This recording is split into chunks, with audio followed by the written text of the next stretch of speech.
سڵاوتان لێبێ خۆشحاڵ و بەختەوەرم لە ئەڵلقەیەکی دیکەی بەرنامەی بەسەرهات بە ئێوە دەگەمەوە. هەروەک بەڵێنماندا بوو لە هەر هەڵلقەیەک و بەسەرهاتی تێکۆشەرێک یاخود کەسێک لەو کەسایەتیانەی لە ناو ڕووداوەکاندا ژیاون ئیتر چی لە کەرکووک بێ چی لە کوردستان بێ تشکی ئێمەش زیاتر لەسەر کەرکووکە. بۆم هەڵلقەیە میوانداری زۆر بەڕێز تێکۆشەرێکی دێرینی کەرکووکمان کردووە کە ئەویش ئەبوبەکر محەممەد حاجی ناسراو بە مەلاشاخی کە لە گەنجێتیەوە بەشێکی زۆری ژیانی لە پێناو کوردایەتی و هەروەها لە پێناو تێکۆشان بۆ بەدەستێنانی مافەڕەواکانی گەلەکەمان سەرف کردووە. مامۆستا بەخێربی. زۆر سپاس. مامۆستا هەروەکو نەریتێکی یەکەم حەزەکەم بزانم بۆچی ئەم نازناوە مەلاشاخی، ئەم ناوە لە چیەوە هاتووە؟ من بەر لەوەی دەست بە خۆم پێتان بناسێنم سەری ڕێز و نەوازشدا ئەنوێنم بۆ تێکۆشەرانی میلەتەکەم، بۆ شەهیدانی گەلەکەم، بۆ هەموو ئەوانەی کە بە دڵسۆزی گیانی خۆیان بەخت کرد بۆ ئەوەی کە گەلی کوردستان ڕزگار ببێ لە دەست زوڵم و زۆر و چەوسانەوە. من ساڵی 1953 لەدایک بووم. ناوی خۆم ئەبوبەکر محەممەد حاجیە و پرسیاری کە جنابەت کرد ئەو ناوزناوی کە پێی ناسراوم مەلاشاخی لە چیەوە هاتووە. سەرەتا ئێمە چەند هاوڕێیەک بووین لە شەستەکان زۆر خولیای خوێندنەوەی گۆڤار و ڕۆژنامە و ئەدەبیاتی کوردی بووین، زۆر معجب بووین بە شاعیرەکانی کورد، بە تایبەت بە شاعر شۆڕجێڕەکان ئەوانێک وەکو ئەحمەد موختار بەگیجاف و وەکو قانیع و وەکو مامۆستا هەژار و شعری ئەو شاعرانەمان خوێندەوە کە حەماسی و نیشتیمانی بوون. من لە بیدایەوە دەستم بە وەکو هەر کەسێک لە هەنگاوی یەکەمەوە دەست پێ دەکا، منش هەنگاوی یەکەمم بە شعر دەستم پێ کرد. ئەو کاتە دەبعەن هەر شاعیرێک ناسناوێک هەبوو پێی دەناسرا، مەسەڵەن شاعیرێک بە نالی ناسرا بوو، یەک بە مەحوی ناسرا بوو، یەک بە قانع ناسرا بوو، هەر کەسە مەسەڵەن نازناوێکی شعری خۆی هەبوو. ئێمەش سێ هاوڕێ بووین، لە یەکەوە نێزیک بووین، بە یەکەوە شەو ڕۆژ دائیمەن خەریکی خوێندنەوە و خەریکی خۆ ئامادەکردن بوون کە ئێمەش لە داهاتووی میلەتەکەمانە شاعیر بین و سەر بین خزمەتێ بە خاک و گەل و نیشتیمانەکەمان بکەین. من نازناوی شاخیم بۆ خۆم هەڵبژارد، هاوڕێەکەی ترم چوارداخی بۆ خۆی هەڵبژار کە ئێستا ناساوە بە بورهان چوارداخی، و هاوڕێی سێمم کاک مەلا عیسا خۆی بە زاخی ناسات. ئیتر ئەو ناوە بوو بە ناوی من، تەنانەت گەیشتە ئەو ئاستەی کە من لە 4 ساڵی ئاوارەبوونم لە دوای ئەنفالەکان کە لە ئێران بووین، کارتی زانیاری و هینی ئێرانیشم هەر بە ناوی مەلاشاخی بۆ دروستکرا کە لە ڕاپەڕین بە دواوە شاتینەوە مناڵەکانم کە ناوی ڕاستەقینەی خۆمیان پیان گوتبوو کە ناو ئەبوبەکر محەممەد حاجیە پێی نیگەران بوو بنوتیان باوکی ئێمە ئەو ناوی نییە، یعنی ئەوان ژنیان دەزانی کە من ناو مەلاشاخی نییە. ئیتە ئەو ناوە تا ئێستا من زیاتر ینی لە کوردستان ئەوەندە بۆ ناسراوم نەک بە ناو ڕاستەقینەکەی خۆم. بەڵێ مامۆستا با بڵێن سەرەتای مناڵیت چۆن دەستەکەیتە خوێندن؟ لەو زەمانەی ئێوە خوێندن چۆن بوو؟ من لە ساڵی 57 چوومە مەدرسە، بەداخەوە دوای شۆڕشی چواردەی گەلاوێش بەهۆی ملمەنانی تەبەقی و ئەوانەوە مەدرسە لە دیەکەی ئێمە نەما، لەو گوندەی ئێمە کە مەکتەب هەبوو نەما. من بەس پۆلی یەکەمی سەرەتایم خوێند لەو مەکتەبە. دوای ئەوە ئیتر کە مەکتەب نەما، من شەر وەکو هاوڕێکانی خۆم مەحروم بووین لە خوێندن لە قوتابخانە. بۆیە من باوکم کە مامۆستا مەلا محەممەدی شەل یا ناسرا بوو مەلا محەممەد شەوجێڕی، مەلای مەدرسەی ئاینی گوندی بیرەسپانی گەورە بوو لە نەحیاڵ و کۆپری، مامۆستایکی زانایکی گەورەی ئاینی بوو، ینی وەکو ڕێز عولەمایەک لەو ناوچەیە ناسرا بوو. دەیان مەلا لەسەر دەستی ئەو هەم خوێندیان تاوا کرد بوو، هەم ئیجازەی مەلاتیان وەرگرت بوو. بۆ خۆشی پێشتر فەقێ مەلای گەورە بوو، لە کۆیە لەسەر دەستی مەلای گەورە ئیجازەی مەلایەتی وەرگرت بوو. ئەو پێی گوتی کوڕم مادەم کە مەدرسە نەماوە تۆش ناچی لە حوجرەی مزگەوتان بخوێنی، لانی کەم هەموو ڕۆژێک لە ماڵەوە وەکو قوتابخانەیەک چۆن مەحرومیە یان وەکو قوتابخانێ بۆ فێری خوێندەواری بوون، حەزەکەم لە ماڵەوە خۆم دەرس پێ بڵامەوە. ئیتر ئەوە تاکە مامۆستای من و تاکە سەرچاوی خوێنەواری من خاڵی خۆش بوو باوکم بوو. بەڵێ مامۆسا جارانی کەرکووک مادەم تۆ بە حکمەوەی کە باوکت مامۆسای ئاینی بووە و هەروە خاوەن قوتابخانە بووە، چۆن کەرکووکی جاران دێتەوە بیرت بە کەرکووکی مناڵی و گەنجی تۆ چۆن بوو؟ من بۆ یەکەم جار لە کۆتایی پەنجاکان هاتم بۆ کەرکووک لەگەڵ باوکمە. کەرکووک زۆربەی دانیشتوانەکانی کورد و تورکمان بوو. عەرەب زۆر بە کەمی عەرەبت لە خانخورما و لە هەندێک شوێنە ئەبینی کە لە حەویجە و ناوچەکانی ترەوە هاتن بۆ پێداویستیەکانیان لە ناوشار. کەرکووک زۆربەی دانیشتوانەکانی کەرکووک کورد و تورکمان بوون و پەیوەندێکی خراپش نەبوو لە بینی کورد و تورکمانە، علاقەتێکی باش هەبوو. مثلا بۆ نمونە من باوکم کە دەهات بۆ کەرکووک منی لەگەڵ خۆی ئێنا خانەخوێمان کەسێک بوو بەناوی مامۆستا محەممەد ئەمین عەسری، چاپخانەیەکی هەبوو بەناوی چاپخانەی تەرەقی. من نیمەڕوان زۆر جا لای ئەو باوکم ئەمایەوە، منش لەگەڵی لە ماڵی ئەوان کوڕێکی هەبوو هاوتەمەنی من مخواعفکایستە نەماوە، ناوی عەبدولخالق بوو، من هاوڕێی مناڵیم بوو عەبدولخالق، زۆر پەیوەندیمان خۆش بوو. مامۆستا محەممەد ئەمین عەسری هەر کتابێکی چاپ ئەکرد لە سەردانێکمەوە بۆ سەردانی دوایی کە داهاتمەوە نوسخەی بۆم دائەنا، کە داهاتم لەگەڵ باوکمە ئەیوت مەلا محەممەد ئەوە من هەدیەیەکەم بۆ کوڕەکەت ئامادە کردووە بە واژۆی خۆی کتێبەکەی پێشکەش بە من ئەکرد لەو کتێبانە. من یعنی بڵێم ئەتوانم بڵێم سەرچاوەی یەکەم کە منی فێری خوێنەواری و فێری ئەدەبیات و فێری سیاست کرد ئەو کتێبانە بوو کە بەدەستە پیرۆزەکەی محەممەد عەسری وەرم گرت. بەڵێ بەڵێ مامۆسا ئەگەر بینە سەر گەنجیت و هەروەها دروستبوونی وەعی سیاسی لە لای بەڕێزت، چ کاتی وەعی سیاسی لەلا دروستە بێ؟ من لە ناوڕاستی من طبعا موالیدی حەقیقیم بە پێی سزلی 57 موالیدی پەنجاب، بەڵام دوایی خۆم بە هەرچۆنێ بە خۆم کردەوە بۆ موالیدی 53 بۆ ئەوی کە سەربازی نەکەم، بەڵام بە پێچوانەوە کەوتمە هەلومەرجێکەوە زۆر لەوە زیاتر سەربازیان پێمان کرد.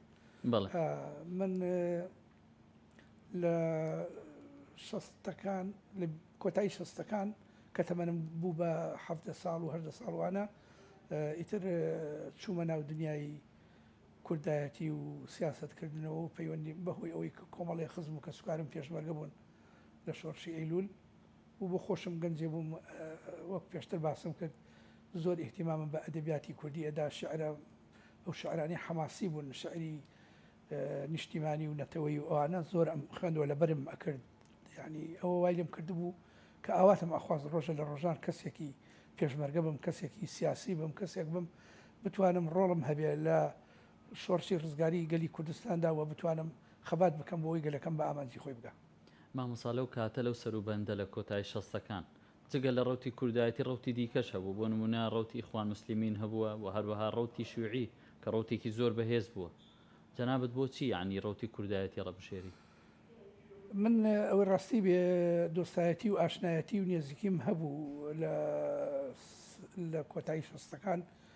کۆمەڵی هاوڕێ و هاوتەمەنی خۆم هەبوون لە گوندی حەسار و لە نەبیاوە و لە یارمجە و لە گوندەکەی خۆشمان، تەنانەت خەڵکێک هەبوون کە لە ڕێخستنەکانی حزبی شوعی خەباتیانە کرد. ئەدەبیاتی حزبی شوعیان بۆم ئەهێنا ئەم خوێندەوە، معجب بووم بە ئەوەی کە دیفاعدا کۆچی لە کرێکاران و جوتیاران و ڕۆزدەران و خەڵکی زەحمەت چێش دەکەن، بەڵام وەکو ئینتیمای سیاسی هیچ پەیوەندێکی حزبایەتیم بە حزبی شوعیەوە نەبوو. مامۆسا هیچ هی نەبوو ململانەیەکە بوو بۆ نمونە لە نێوان خەڵکی شار و خەڵکی لادیە لە ڕووی ئینتیمای سیاسیان، بۆ نمونە خەڵک لە دەروی شار پەیوەندیان زیاتر بە چ ڕەوتێکەوە هەبوو بەهۆی دەرەبگایەتیەوە زای چۆن لە چۆ چەسانەوە زۆرتر بێ، بەتایبەت چۆسانەوەی تەبەقی لەوێ ململانیەکە زەقتر ئەبێتەوە و لەوێ باشتر، یعنی ئەو کەسانی کە ململانی و سیراعەکەن دەردەکەون. سەوسانەوەی با بڵێن چینی کرێکار ئەو کاتە دروست نەبوو بوو، ڕاستە حزبی شوعی حزبێک بوو داکۆچی لە کرێکارانی جیهانە کرد، بەڵام وەکو تەبەقی کرێکار لە کوردستان ئەو تەبەقەیە وجودێکی ئەو تۆی نەبوو. هەبوو کرێکار لە هەندێک لە کۆمپانیا نەوت و لە هەندێک شوێنە هەبوو، بەڵام نەبووبوونە چینێکی وا دیار و فعال و کاریگەر بتوانن ڕەوتەکە بگۆڕن بە بەرژەوەندی خۆیان، بەڵام زۆربەی خەڵکی کوردستان بەشی هەرە زۆری جوتیار بوون و جوتیارەکانش لەلایەن پاشماوەی دەرەبگایەتیەوە چەسانەوەیان لەسەر بوو. یعنی من بۆ خۆم کەسێ بووم لەوەی کە باوکم لە خێزانێکی جوتیارە بوو، مامەکانم جوتیار بوون بە کشت و کاڵ ماندوو ئەبوون ڕەنجیان ئەدا بەڵام سەری ساڵ ڕەنجەکەیان بەشێکی خاوەن ئەو خەڵکانەی با بڵێن پاشماوەی دەرەبگایەتی بەشێکی ڕەنجەکەی شانی ئەوانیان بۆ خۆیان بە بەلاش بەبێ هیچ مادووبوونی ئەبرد بە ناوی ئەمەی کە ئەمە دەیەکەوە ئەمە ئەوەندەی ئەوە لیانیان نەسەر بۆیە من یعنی لە سەرەتای گەنجیمەوە وەکو فکرم لەگەڵ ئەو حیزب و ڕێکخراوانەیە بوو کە داکۆچیان لە کرێکاران و ڕێزەران و خەڵکی زەحمەت چێژ دەکرد لە ناو پارتی دیموکراتی کوردستانیشدا من لە سەرەتای تەمەنم لە شەستەکانەوە من وەعجیب بووم بە باڵێکی ناو پارتی کە باڵی مەکتەبی سیاسی بوو و بە مامۆستای برای ئەحمەد و بە جەنابی مامجلال و بە هاوڕێکانیانەوە زۆر معجب بووم پیان بۆیە زیاتر مەسەلەن شعرەکانی مامۆستای برای ئەحمەدش کاریگەری زۆری هەبوو لەسەر ئەوەی کە من بەلای پارتیا بشکێمەوە بڵێ من بووم بە ئەندامی پارتی دیموکراتی کوردستان لە ساڵی 69 من بووم بە ئەندام تا ساڵی 1970 من ئەندامی پارتی دیموکراتی کوردستان بووم لە ئۆرگانی حزبیە کارم ئەکرد بۆ ئەو حزبە ساڵی 1970 لە سەفەرێکمە بۆ کەرکووک شەید عەبدوڕەزاقم بینی لە ئوتێل ئاشتی فندق سەلام کە ئەکەوتە بەرامبەر گازینۆی مەجیدیە لە ڕێی کاک عەبدوڕەزاقەوە من کۆمەڵەی مارکسی لێنی کوردستانم ناسی و داوای لێ کردم کە مفاتحەم کا پەیوەندی بکەم پێم گوتوتم من لە توی ناشەرمەوە من ئەندامێکی پارتیم وتی ئێمە هیچ کێشەمان لەگەڵ ئەوە نییە کە ئێستا حزبەکەی لە کوردستان بە ناوی پارتی دیموکراتی کوردستان بەڵام ئێمە داهاتوو وا ئەبینین کە ئەم حزبە نوێنەراتی طبقەی چینی هەژار و کرێکار و ڕەنجدەران و ئەنە ناکە تۆش لەو طبقەی و ئێمە بە بنەماڵەیەکتری ئەناسین حەزەکەم ئیشمان لەگەڵ بکەی من بەڵێنم پێدا کە بە هیچ شێوەیەک نهێنیەکانیان ئاشکرا نەکەم بەڵام وەکو ئینتیمام وعدی ئینتیمام نەدا وعدی دۆستایەتی و هاوکاریمدا لەگەڵیان مامەوە تا 74 بووم بە پێشمەرگە لە ماوەی ساڵی 74 تا نسکۆی 1975 یا با بڵێن ئێمە بە مستەڵحی خۆمان ئەڵێن ئاشبەتاڵ من پێشمەرگە بووم لە شۆڕشی ئەیلول لە هێزی ڕزگاری لە خەباتی پێشمەرگایەتیشما چەند پلە و پۆستێکی پێشمەرگایەتی و سیاسی بینی ئەندامی ناوچەی هێزی ڕزگاری بووم و هەروەها فترەیەک مەسئولی بازگەی دابان هەلاج بووم فترەیەک جێگری مدیری ئیدارەی هێزی ڕزگاری بووم کە عەبدولقادر بەرواری مەسئولی ئیدارەی هێز بوو دواتر من بووم بە مەسئولی جمەخانەی هێز تا 75 کە شۆڕش کۆتایی پێهات باشە کە شۆڕش کۆتایی پێدێ مامۆستا تۆ ئەمێنیتەوە لە سنوور ئەچیتە ئێران یان دێیتەوە من کاتێ ئیعلانی ئێزاعەکەوتی تا شۆڕشێکی تر بەخواتە نەسپێرین خەبەرێکی زۆر ناخۆش بوو لەلام من ئەو کاتە لە سنووری کەرکووک بە مۆڵەت هاتبوومەوە ناو کەسوکارم ئەو شەوە هیچ خەوم لێ نەکەوت بڕیارمدا کە من بگەڕێمەوە بۆ شاخ و چەند لە رادیۆکانی لەندەن و رادیۆی ئیسرائیلی ئەو کات و لە چەند هینێکەوە دەستگایەکی ڕاگەاندنەوە بازەوە کرا کە چەند سەرکردەیەکی کورد بڕیاریان داوە کە ئاشبەتاڵ نەکەن و شۆڕشکەن بۆیە من بڕیارمدا بگەڕێمەوە شاخ و من کەسێ بم لەو کەسانی کە درێژە بە پێشمەرگاتی بدەم گەڕامەوە ناوچی قەڵاسیەوەکە و شێخ حوسێنی سەر و بەڵام چەند ڕۆژێک چاوەڕێم کرد لە ناو ئەو هاوڕێ و کەسوکاری کە لەوێ هەم بوو لە ئەنجامە بۆم دەرکەوت کە ئەو هەواڵانەشیی ئەنجامی بەدەست نەهێنا هەموو خەڵکەکە ڕویان لە قەزا و ناحێ و شارەکان کرد و بەچەکەوە خۆیان تەسلیم کردەوە بەشێکیش لەوانەی کرد لە ناوچەکانی حدود بوون ئاودی بوون بۆ دیوی ئێران و بۆ دەروەی کوردستان من بە ناچاری گەڕامەوە سنووری کەرکووک لەوێ بە ئیختیفا مامەوە تەسلیم نەبوومەوە بۆ فترێکی باش مامەوە تا ئەو کاتێک کە حکوومەت پاڵەپەستۆیەکی توندیان خستە سەر باوکم و کەسوکارم گوتیان معنای نییە کوڕەکەی ئێوە خولە پیزە نییە خەڵک هەمووی هاتووە تەسلیم بۆتەوە ئەو نایە تەسلیمێتەوە من بۆیە ناچار بووم چوم وەکو هاوڕێکانی ترم خۆم تەحویل کرد کە تەسلیم بوویتەوە ڕژێم چۆن مامەڵەی لەگەڵ تا کرد من کە تەسلیم بوومەوە یەکسەر منیان نرد بۆ بەغا لەوێ بردمیان لە ژووری وەکو سجن لە وەزارەی دیفاع لە ژووریە بەتەنیا دامیاننا پاشان نووسرا و کتابیان بۆم کرد وتیان تۆ ئەدنێرین بۆ دیوانە نەمەزانی بۆ ئەمنێرم بۆ دیوانە کە چوومە دیوانە ئەنج زانیم لەوێ سەربازگەیەکی گەورە هەبوو سیمبەندێکی گەورە بوو ڕەنگە 22 زەوی بووایە دەوری سیم کرابوو ڕەبیە لە هەر چوار دەوری دانرا بوو منیان کردنا ئەو سیمە و سێرم کرد ئەو سیمە فول ینی پڕ لە پێشمەرگەی هەموو هێزەکانی کوردستانەوانی کە دەستی بوونەوە لەوێ مەنەسەیەکان دروست کرد بوو بڵندگویەکی گەوریان دانابوو هەر ساعتی 2 ساعت جارێک پێشمەرگەیەک لەو پێشمەرگانی عەربیانە زاری بانگیانە کرد لەوێ ئیتر قسەیان ئەکرد بۆ پێشمەرگانە و ئێوە دەبێ ڕازی بن بە قیادەی عێراق و ئەبێ جاریشتر بیر لەوە نەکەن لەگەڵ داگیرکەرانی لە وڵاتانی دەور و بەرە بەشداری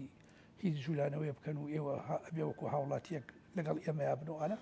ئیتر جاری ئەمانە بن و زاهریان پێمانەکە لە دژی سووریا و لە دژی وڵاتانی کە عێراق بینی لەگەڵیانە باش نەبوو من ئیتر لەو فترەیە زۆر لەزار بووم بە تایبەت ڕۆژێکیان ئاگریان بەردا لە سەربازگەکەمان بە عەمدی پێشمەرگەیەک شەهید بوو سوپا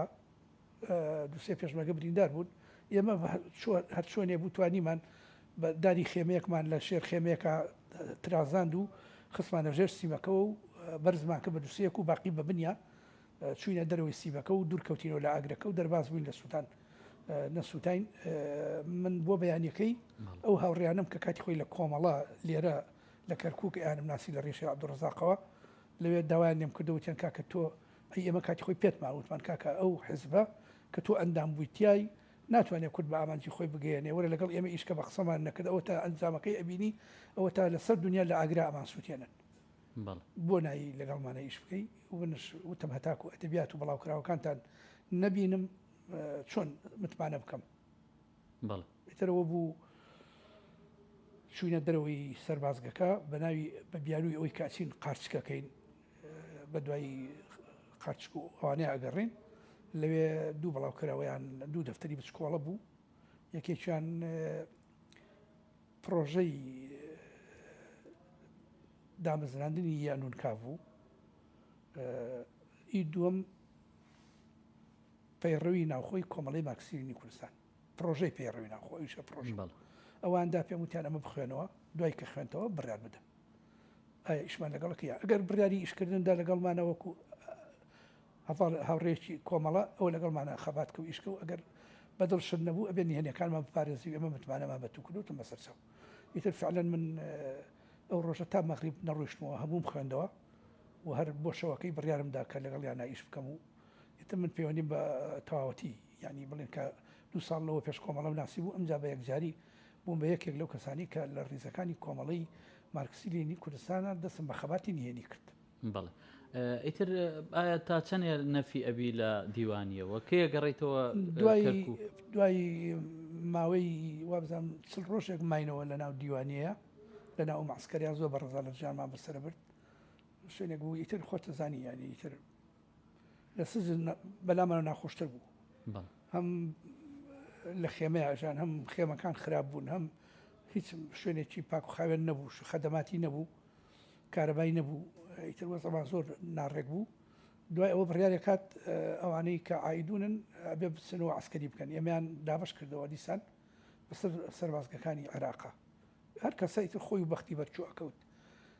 ئێمە من لە هاوڕێکانی ڕێخستنەکانم دابڕام من نەقڵ کرام بۆ سەربازگەی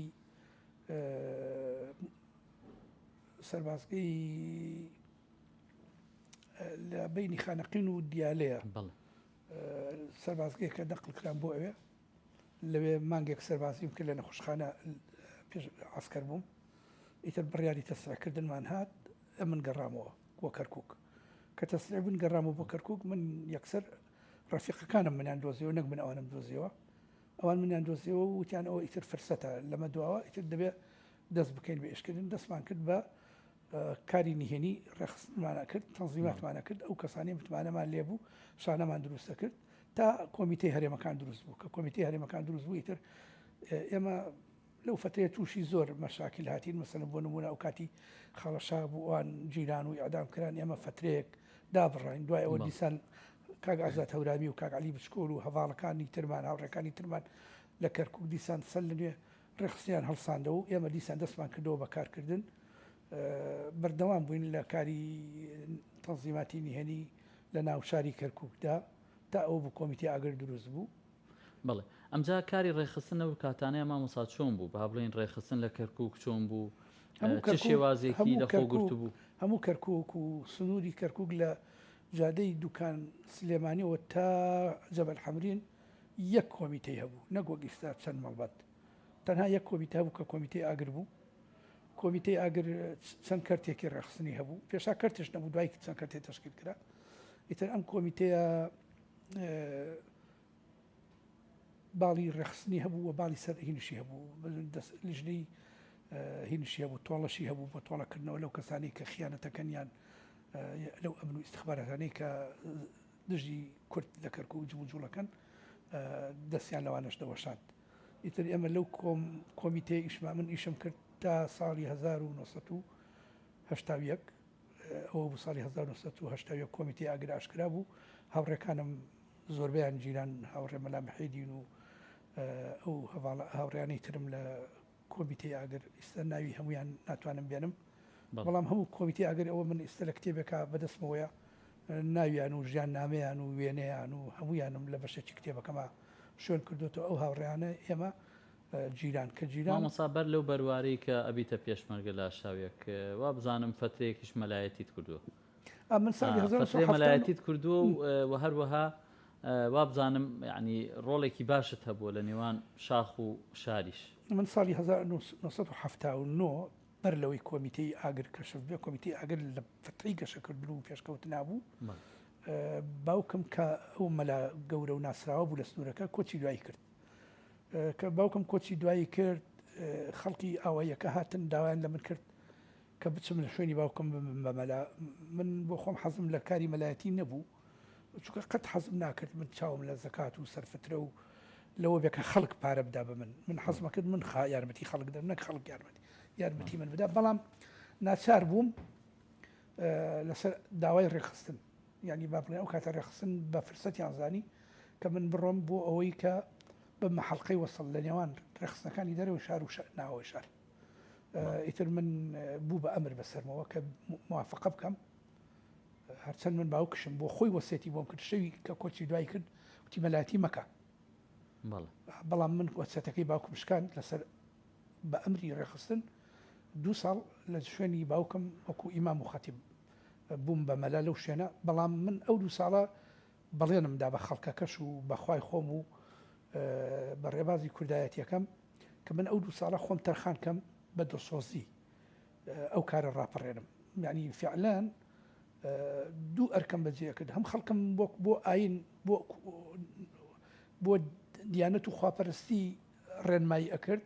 هەم لە ناو خوتبەکانم و لە ناو وتارە ئاینیەکانم و لە مەراسیمە ئاینیەکانی وەکو مەولود و ئەوانش ئەم قۆستەوە خەڵکم هانەدا بۆ نیشتمان پەروەری و بۆ دۆسۆزی بۆ خاک و بۆ گەل و بۆ نیشتیمان لەو کاتەشا من ئەوە بۆ من فرسەتێکی باش بوو کاری باشم کرد ئەوە جگەلەوەی ئەو فرسەتەری ماوەی 2 ساڵەیە من توانیم هێڵی ڕەخسن ببمە خوڵای شوان و شێخ بزێنی و ناوچەی ساڵی و بیبانی بەڵێ لەو ماوەیە با بڵێن ڕۆڵی جەنابەت وەک مامۆستایەکی ئاینی لە دەرەوەی شار بۆ هاندانی خەڵک و هەروەها بۆ ئاشناکردنی خەڵک بە پەیڕە و پرۆگرامی ئەو کاتی یەکێتی نیشتیمانی کوردستان چی بوو؟ ئەمن ناڵێم من شانەی تەنسیماتم هەبوو لە هەموو سنوورەکان لە هەر چوار ناوچە ناسراوەکە لە سنووری شوان شێخ بزێنی و ساڵەیی و بیبانی و بەشێک لە دەشتی هەولێرش یعنی من بۆ نمونە مەسەلەن من خێڵێکم دروست کرد بوو بە ناوی دێدەوان هەموو ناوچەی لە هەولێرەوە هەتا سێگرتکان لەوێ خوای خۆش بوو مامۆستا مەلا محەممەدی ئاو ماڵ سەرپەرشتی ئەو هێڵەیە کرد کە ناسرا بوو بە کاردۆ لەوێ هێڵێکی تەنزیمی بەقوتمان هەبوو عینە لە کاتی گرتی کۆمیتی ئاگر یەک دوو لە مەسئولی هێڵەکانی ئێوەشمان لە کادیرەکانی ئێوەشمان جیران دوای بەرعەف و کەوتن بەربوون لەوانە برازایکی مامۆستا مەلا محەممەد لەوێ گیرا و دوای بەرعەف و کەوت ئازاد بوو ئێمە کارێکی زۆر گرنگمان کرد ینی ئێمە ڕابکە بەردی بناغی یەکێتی نیشتیمانی کوردستان لە باکووری کەرکووک ئێمە دامان ڕشت بەڵێ ئەمە مامۆستا لە هەشتاوێک ئیتر ئەبیتە پێشمەرگە چۆن بڕیارە دەی کە بچیتە شاخ و بیتە پێشمەرگە؟ من ڕۆژی جومعە بوو بڕیارم دابوو زانیم برادەکانم هەندێکیان گیراون و من ئەبێ بڕۆم بڕیارم دا وتارێکی ئاینی بنووسمەوە ئەو وتارە ئاخر وتارم بێ لە مزگەوتابی خوێنمەوە و بۆ عەسرەکەی بڕۆم ببم بە پێشمەرگە قاتێکی پێشمەرگانم لە ژێر جبۆ ئەمامەکەم لەبەر کرد چوون وتارێکم خوێندەوە ئەو خەڵکانی کە لە مزگەوت ئامادە بوون زۆر ترسان چکە وتار بوو بەڵام بە معنای کەلمە حەماسی و هاندانی خەڵک بوو بۆ شۆڕش و بۆ کوردایەتی و بۆ پێشمەرگایەتی و دژی حزبی بەعس و ئەوەی کە چۆن مشیر ئەفلاقم حزبی بۆ دروست کردو و مەبەستیان لە کەرکووک و لە کوردستان توانەوەی کوردە و ئادۆ تعریب بکەن و تەرحیلی خەڵکن و تەبعیز بکەن و ئەمانە بکەن نابێ خەڵکەمە قبولکە خەڵکەکە کە لە خوتبەکە و نوێژەکەتەوە بووم هاتن پێشیان لێم گوتیان مامۆستا تو چۆن ئەم قسانە ئاکەی ئاخرەمە تۆ بەیانی دێن لێرە ئەدگرن و ئەعدام تەکەن و لە ناو تەبەن و ئێمەش پێمان ناخۆشەوانە حەق نەبوو ئەم قسانە بکرا من لەو کاتێک کە لەگەڵ ئەوانە گفتوگوی ئەمەمە کرد کە خۆم لە دڵی خۆمەوە بڕیارم دابوو بۆ پێشمەرگایەتی دایکم یەکەم جار لە تەمەنی خۆیان هات بۆ مزگەوت قەت نهاتبوو بۆ مزگەوت دایک من بینی لەبەر هێوانی مزگەوتەکە بوو ئیشارەتێکی بۆ کردم وتی وەرە دەرەوە بۆ پیاوانە وتم بۆستم بزانام دایکمیش چییە کە چوون وتم دایە هەن خێر وتی ئەم شەو سلێمانی براتیان لە ڕەحیمەوە گرتووە لە باتی تۆ و نەعمان دڵسۆزیان گرتووە ڕەحمانی حەمید جۆڵایان گرتووە مەجموعەی لە کادیرەکانی کە پەیوەندیان بە منەوە بوو شەخسی خۆم مەسئولیان بووم لە کەرتی جەماڵ ڕەش ئەوانە گیرا بوون وتی ئەوانە هەمویان گیراون و تو چیەکەی لێرە لە مزگەوت خۆت خافڵاندۆ بڕۆ بە پێشمەرگا بۆ بێن بتگرن و ئەدام بتکەن و بتخەنە ژێر ئازار و ئەشکەنجە و تەعزیبەوە وتم دایە من دەست ماچەکەم و من بڕیارم داوە تەجرەکەم وا لە ژێر بکەوە لەبەر کردووە من ئەمڕۆ ڕۆم فعلا دوای نوێش کە چوومەوە ماڵ نانی نیمەڕۆم نەخوارد خێزانم زۆر هەوڵی داوتیەوە خواردنم کردووە و نان بخۆوتم نەوکو لە بینی خوتبەکەمەوە تاکو و نانە خۆم ئەمن و ئەوانە بگەنە سەر و لێرە تووشی چونکە دەبایە شەڕ بکەم ڕۆمانەم هەبوو دەمانچەم هەبوو ئەمتوانی بەرگریە لە خۆم بکەم بەڵام نەویست لە ناو ماڵەکەم و ناو مناڵەکانم هیچ بکەم بۆیە بڕیارم دا و هەر ئەو ڕۆژە چوم بۆ ناوچەی ژێر سڵاتی پێشمەرگە چوومە هەرێمی دوو بەڵێ مامۆستا ئیتر کە دەسەکەیتە با بڵێن ئیتر لە شاخ پێشمەرگایەتیەکەی ئیتر ئەو ژیانە چۆنە تۆ لەلایەکەوە هەم خوێنەوار بووی و هەموو هەروەها ژیانی شاخی ژیانێکی سەخت و پێشمەرگایەتیش بۆ خۆی قوربانیەکی گەورەی ئەوێ چۆن توانیت یعنی با بڵێن لە بین ژیانی خوێنەواری و هەروەها شاخ طبعا ئاسان نەبوو تۆ لەو ژیانێکی خۆش و ئارام و لە بەردەمی کارەبا و ژیانێکی بێ مشکیلەوە تۆ بڕیار بدەی بڕۆی ببیتە پێشمەرگە لەو کاتەشا بوو کە من بوومە پێشمەرگایەتی زۆر سەخت بوو یعنی هەموو ئەوانەیە بوونە پێشمەرگە هاوڕێکانی خۆم پێشتر و دوای ئەوەش ئەتوانم بڵێم زۆریان هەبوو لە یەکەم ڕۆژە کە بوونە پێشمەرگە شەهید دەبوون یا لە هەفتەی یەکەمان شەهید دەبوون یا لە مانگی یەکەمان شەهید دەبوون یعنی زۆر کەم هەبوو پێشمەرگە یەکی ئەبوو پێشمەرگە 3 مانگ پێشمەرگاتی بکرا و شەهید نەبووە من بە سەدان هاوڕێی خۆشەویستم لە پێشمەرگاتی لە سەنگەرەکان لە نێزیکمەوە شەهید بوون یعنی کاری یعنی پێشمەرگاتی سەردەمی ئێمە من لە شۆڕشی ئەیلول ژوتم پێشمەرگە بوومە پێشمەرگاتی جیاواز بوو لەگەڵ سەردەمی سوگا چەکی چیمیاوی هەبوو چووکە فڕۆکەی هەلیکۆپتەری پێشکەوتوو هەبوو چووکە جێشی عراقی جێشێکی مەزن بوو پێشمەرگاتی زۆر سەخت بوو زۆرمان برسێتی بینی زۆرمان تێنوێتی بینی زۆرمان سەرما بینی زۆرمان گەرما بینی ئەوەندەمان دەردەسری و ئاوارەی و ناخۆشی بینی ماڵ و مناڵمان ئاواری ئەشکەوت و شاخەکان بوون ئەوەی بەسەر ئێمە هات لە ماوەی تەمەنی پێشمەرگایەتیە بەس خۆی تەبارەوە تەعالی ئەزانێ ئێمە لە پێناوی کوردایەتی لە پێناوی نیشتیمان لە پێناوی خاک چەند تەسحێ و فیداکاریمان کرد پەشیمانش نین لێی فەخر و شانازی ئەکەین کە ئێمە تەمەنی خۆمان عمری خۆمان لە پێناوی گەل و خاک و نیشتیمانە سەرف کردووە بەڵێ مامۆستا با بڵێن لە سەردەمی شاخی تر حەزمە کرد باسێکی 84 بکەیت کە وتوێژی نێوانێکیەتی و ڕژێمی ئەو کاتی عێراق دروستە بێ بڵێ هی زانیارێک تێ لەو بارەوە و ئایا پێشمەرگە چۆن پێشوازی لەو توێژە خۆی طبعا پێشمەرگە ماندوو بوو فعلا یعنی ئێمە لە 76ەوە لەگەڵ حکوومەتی عێراقی لە شەڕ ڕابووین ئەو فترێکی کەم نەبوو بەو بێ ئیمکانیەتەوە بەو چەکە خراپانەوە دەوڵەت عێراقی بەو هەموو ئیمکانیەتەوە ئێمە شەڕی 3 دەوڵەتمانە کرد ئەو کاتە وەکو ئێستا نەبووین ئێمە شەڕی دەوڵەتی عێراقمانە کرد لە هەمان کاتا ئێمە پێشمەرگەکانی ئێمە تیپی 21 کەرکوو مەسەر بۆ نمونە چوین لە مەهاباد و ناوچەکانی کوردستانی ڕۆژهەڵات بەشداری شۆڕشی ئێوەمان کرد پێشمەرگاتیمان لێوەش کرد مەسەلەن من بۆ خۆم ناو خۆم تۆمار کرد کە بڕۆم بمە گەریلا لە هەرێمی دوو کەرکووکەوە بڕۆم بۆ منتیقەی وان و منتیقەی کوردستانی باکوور بۆ ئەوی لێ پێشمەرگە بم قبولیان نەکوتیان تۆ ماڵ و مناڵت هەیە تۆ نابێ با گەنج بڕۆ ناوخۆی بووسێ یعنی ئێمە پێشمەرگەی بۆ ناو خۆمان نبوو یەکێتی نیشتیمانی کوردستان ئێمە خەباتمان بۆ یەکێتی نیشتیمانی کوردستانە کرد یعنی بڕۆ بکە لە سەردەمی پێشمەرگاتی ئێمە من یعنی بۆ مێژوو ئێڵێم کە هەشتاویەک من بوومە پێشمەرگە تا 91 تا ڕاپەڕین گەورەترین هێز کە زۆرترین قوربانی دابێت لە سنووری پارێزگای کەرکووک یەکێتی نیشتیمانی کوردستانە دوای یەکێتی نیشتیمانی کوردستان حزبی شوعی کوردستان حزبی شوعی عێراقا کە لە بۆڵخامیش و لە بەکربایف و لە چەند ناوچێکی تر چەندین پێشمەرگیان هەلیکۆپتەر و ڕژێمی بەعس شەیدانی کرد ئەنجا دوای ئەوان بە دەرەجەی سێ حزبی سۆشالیست بەڵام حزبەکانی تر کە ئێستا خۆیان بە سەخاوەنی کوردستان دەزانن بابێن خۆیان بزانن سەیری دەفتەری سەروەریەکانی کەن سەیری دەستگای شەیدان کەن بزان لە 75 تا 91 لە کوردستان ڕێبایەکیان گرتووە شەیدێکیان داوە لە پارێزگای کەرکووک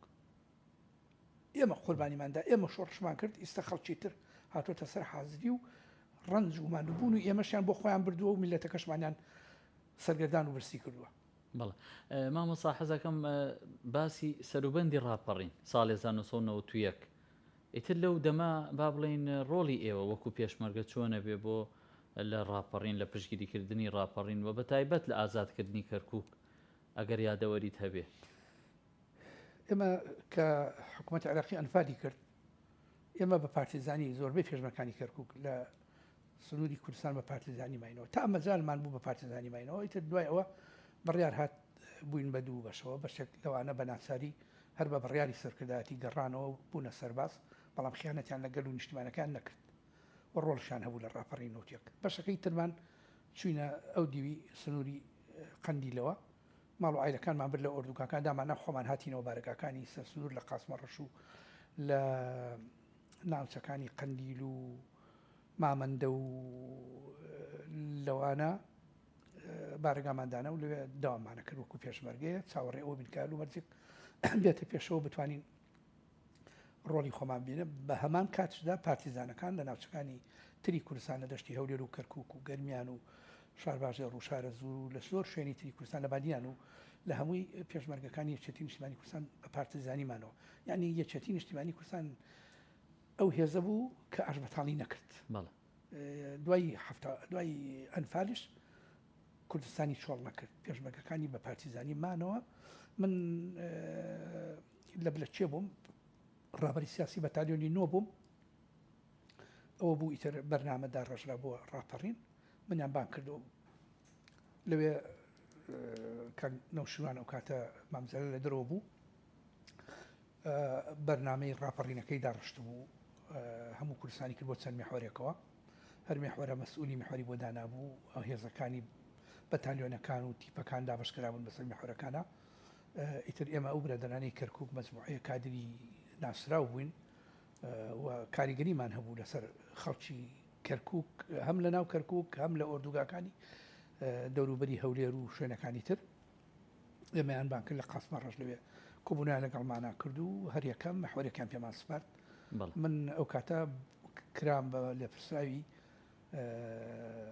بەرەی کوردستانی لە میحوەری ئۆردوگاکانی بنەسەڵاوە و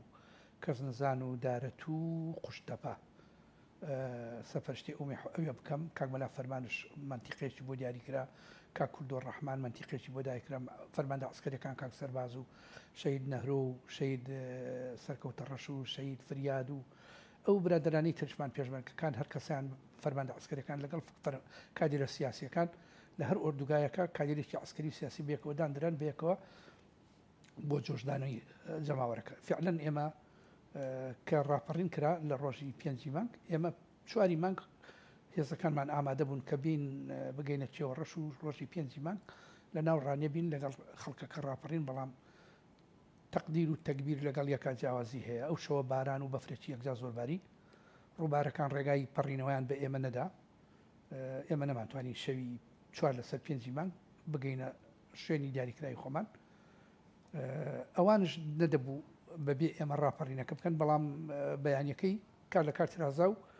شەید عەلی نەبی و هاوڕێکانی قەراریان ڕاپەڕینیان دابوو ڕاپەڕی بوون ئێمە وەختی هەواڵمان پێگەی بە بروسکە طبعا یەکێتی نیشتیمانی کوردستان جیهازێکی نردووە چێوە ڕەش پێشتر ئەو جیهازە بروسکەی کردوتی ئەوش ڕانیە ڕاپەڕیوە و ئازاد کراوە ڕانیە و پێشمەرگە بێ بگا بۆ بەیانی 6 مانگ من لەگەڵ مەفرەزەیەکە یەکەم پێشمەرگەی یەکێتی نیشتیمانی کوردستان کە داخلی شاری ڕانێ بوو ئێمە بووین من لە بڵۆنگۆی مزگەوتی ڕانیا مزگەوتی گەورەوە پیرۆزبایم ڕاپەڕینم لە خەڵک کرد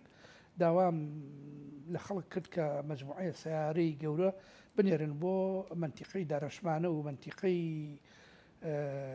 چەمەخەرکە و پشتی قەڵاتزە بۆ ئەوەی ئەو پێشمەرگانە بگەن بۆ ناوشار و هەلێشەوە بەڵێنم بە خەڵکی ڕانیەدا کە پێشمەرگەکانی کەرکووگە گەردەبابەکانی بەعز بەسەر پشتمانە تێپەڕن ناڵی جاریی تر ڕانیە بکەوێتەوە ژێدەسی حکوومەتی عێراقی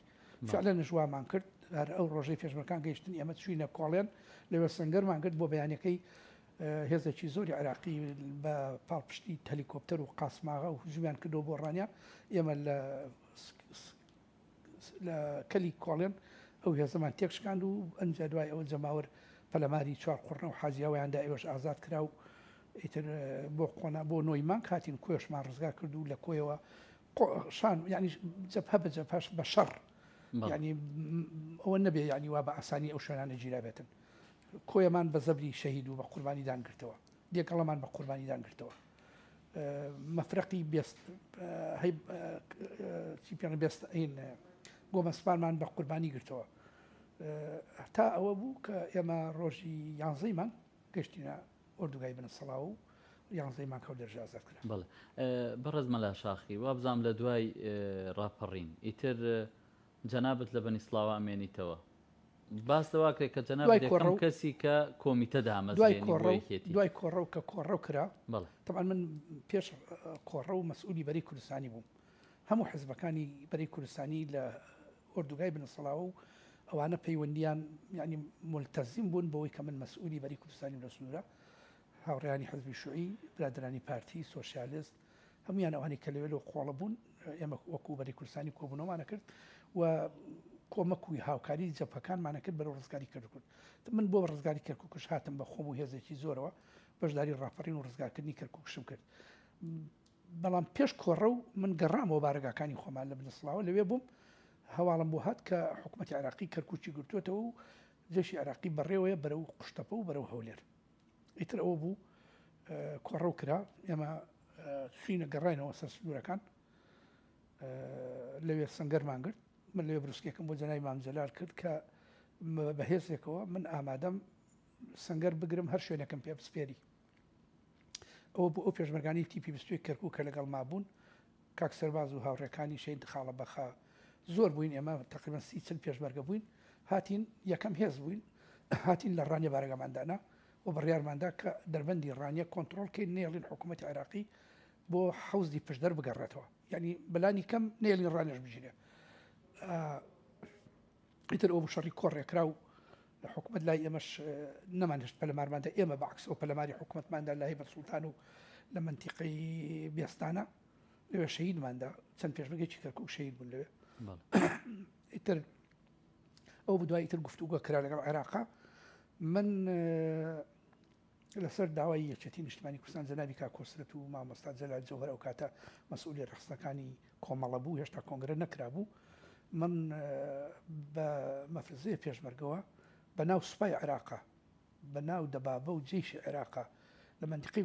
گۆمەسپانەوە ژیانی خۆم خستە مەترسیەوە توانیم بەکانی قژاڵەیە بڕۆم بسوڕێمەوە بچمەوە ناو بنەسڵاوە بە شەرتێک دەبابەکانی جێشی عێراقی 1 کیلۆمەتر لە بنەسڵاوە دوور بوون ینی لە بینی بنەسڵاوە و هەولێر معسکەر بوو من بە خۆم گەیاندەوە ناو بنەسڵاوە یەکسەر بڵندگۆیەکم پیا کرد چوم لە بڵندگۆکەوە لەسەر بارەگای پێشتری خۆم کە لەوێ بووم بڵێن دوای ڕاپەڕین لەوێ بانگوازم بۆ خەڵک کرد گوتم و ئێمە هاتینەوە و ئێمە ئیتر بارەگادا ئەنی لێرە من یەکەم کۆمیتەی یەکێتی نیشتیمانی کوردستان لە هەموو کوردستان یەکەم کۆمیتە من بارەکەم دروست کرد ئێستاش وێنە و ئەرشیفم ماوە بە ناوی کۆمەتەی بنەسڵاوی یەکێتی نیشتیمانی کوردستان کە هێشتا کۆنگرەی یەک نەبەسرا بوو و هیچ ئۆرگانێکش لە پەیڕەوە بە ناوی کۆمیتەوە نەبوو. ئەی باشە چۆن تۆ کۆمیتە دامەزرا ئەو کۆمیتە من لەی شوێنێکە ئەو نەبوو من کە ئەو کاتە بەشی ڕێخستن مەکتەبی ڕێخستن کە نووسراویان بۆ من کرد منیان تەخویل کرد بڕۆم لەوەی ئیشکەم نووسراوێکیان کرد نووسیان تۆ مەسئولی لێپرسراوی لیژنەی تەنزیمی لیژنەی ڕێخستنی لە سنووری ئۆردوگاکانی هەولێر من چوون بارەگاکەم قوتعەم کرد و وێنێکی مامەڕیشەم لێدا و بە قوتعەیەکی گەورم کرد نێم نووسی کۆمیتەی ڕێخستنی بنەسڵاوە باگیان کردم لێپرسینەوە لەگەڵم کردوتیان تۆ بە چاقێک هیچ ئۆرگانێک نییە لە ناو یەکێتی نیشتیمانی کوردستان لە ناو کۆمەڵەیە کە ناوی ئۆرگانی کۆمیتە بێت تۆ چۆن ناو کۆمیتە وتم من ئەو ناوە بە ئەمری خۆتان لێم ناوە وتان شتیوانیە وتم بەڵێ من بەڵگەمەیە و نووسراوەکەتان نووسراوەکەی خۆیانم پیشاندا کە نووسراوە لیژدا وتم کاکە لیژنا کەلیمەیەکە لە لیژنەی عەرەبیەوە هاتووە مەرادیفەکەی بە لاتینی کۆمیتەیە من لە باتی ئەوەی بنووسم لیژنا نووسیمە کۆمیتە نانووسم لیژنا چونکە حزبەکانی تر لیژنەی ناوچەیان هەیە و تەنزیماتی من نووسیمە کۆمیتە وتیان دەستخۆش بێ ئەوە یەکەم کۆمیتە بوو دروست کرد و بنەسەڵاوەش ئەو کۆمیتەیە کردی بە قەڵای سەوز لە بێژووی یەکێتی نیشتمانی کوردستانە کە بڵێ قەڵای سەوز کادرە کۆنەکان و پێشمەرگەدەرینەکانی کەرکووک گەزانن ئەو کۆمیتەیە لە هەموو هەولێر یەک کۆمیتە نەبوو بۆ مێژوو کاک ئەرسڵان بایز ماوە کاک سعدی ماوە زۆر لەو سەرکردانی هەولێر ماون سەفینی مەلاقەرە ماوە کە ئیشێکە بوو خەڵکی هەولێر ئاهاتن مراجعەتی بنەسەڵاویانە کرد چی بکەین دوای ئەوە کۆمیتەکانی ناوشاری هەولێر دروستکرا ڕاستە بەڵێ مامۆستا دوامین پرسیاری ئەم بەشە حەزەکەم سەبارەت بۆ بێ جەنابەت بۆ ماوەیەک نوێنەری خوا لێ خۆش و سەرۆک مام جەلال بووی لە دوای 2003 ئەو پۆستە چی بوو و هەروەها ئەو ماوەی کەوا نوێنەرایەتی سەرۆک مام جەلال تەکرد لە کەرکووک چ کارێک دەکرد و هەروەها ڕۆڵت چی بوو بۆچی ئەو بەرپرسیارەتی بە تۆ سپێردرا من طبعا دوای ڕاپەڕینی 1970 ئەوەی کە باسم کرد من قاعدە جەماوەری بەهێزم هەبوو یەکێتی نیشتیمانی کوردستان بۆ هەڵبژار لە 92 بۆ پەرلەمانی کوردستان لەسەر لستی کەرکووک یەکێک لە کاندیدکراوەکان من بوو منیان کاندید کرد بۆیە من 10 ساڵ لە خولی یەکەمی پەرلەمان ئەندامی پەرلەمانی کوردستان بوو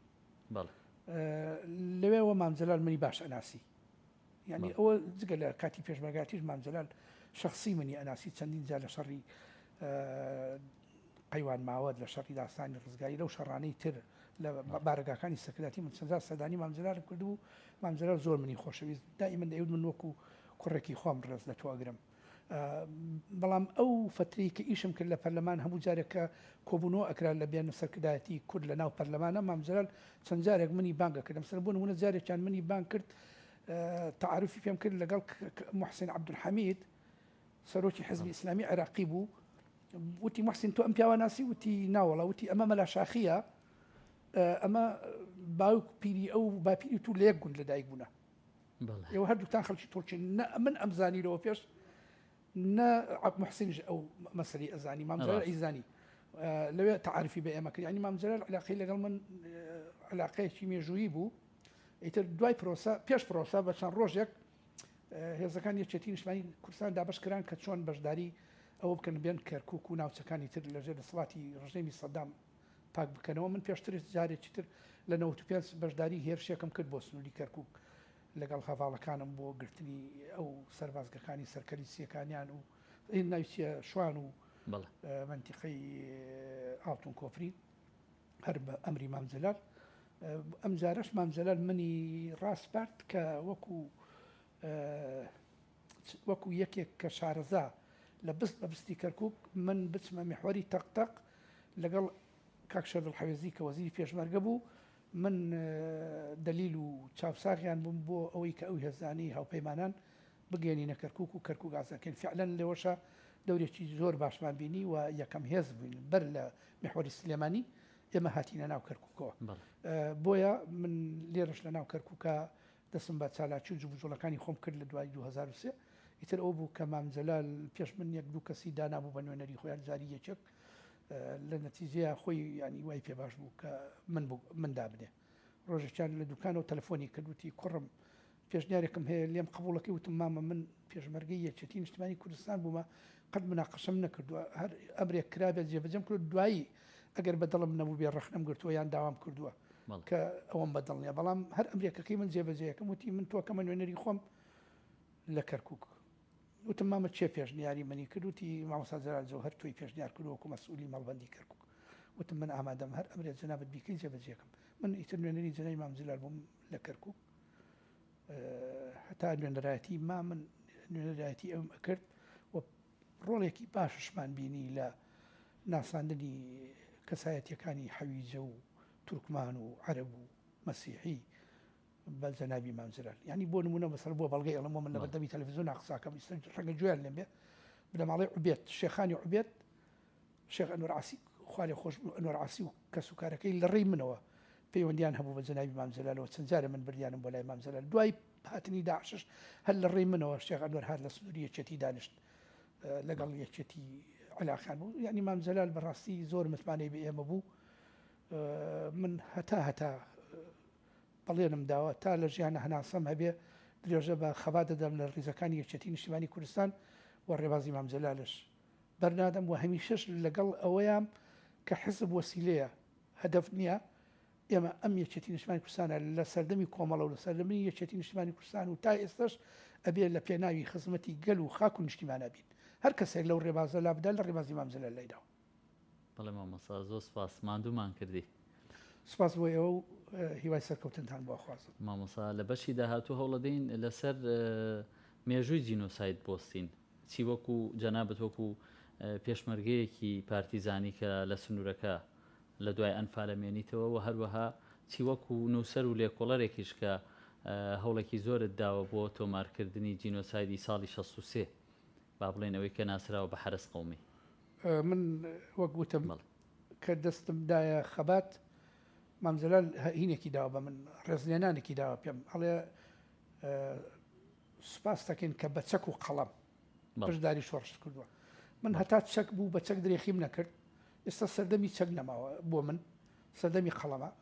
تا هەناسەم هەبێ تا پەنجەکانم قەڵەم بگرێ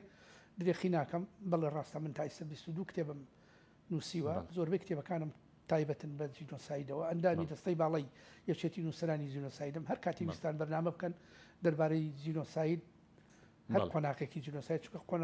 دوای لەو کاتیا باسی قۆناغەکانی جینۆسایدتان بۆکەم من لە خزمەتتانم. بەڵێ بەڕێزان خۆشەویستان بەم شێوەیە هاتینە کۆتایی بەشی یەکەمی ئەم دیدارە لەگەڵ بەڕێز تێکۆشەری دێرین مەلا شاخی تا دیدارێکی دیکە و بەسەرهاتی کەسایەتیەکی دیکە و هەروەها هەوڵەدەین لە هەڵخەکانی دیکەوە هەروەها بۆ بەشی دووهەم لەگەڵ مامۆستا مەلا شاخی لەسەر پرسی جینۆساید بۆسین بە تایبەت پرسی جینۆسایدی حرس قەومی با بڵێن ساڵی 63 و هەروەها لەگەڵ پرسی ئەنفال تا ئەو کاتە بەخواتان دەستپێرم خواتان لەگەڵ.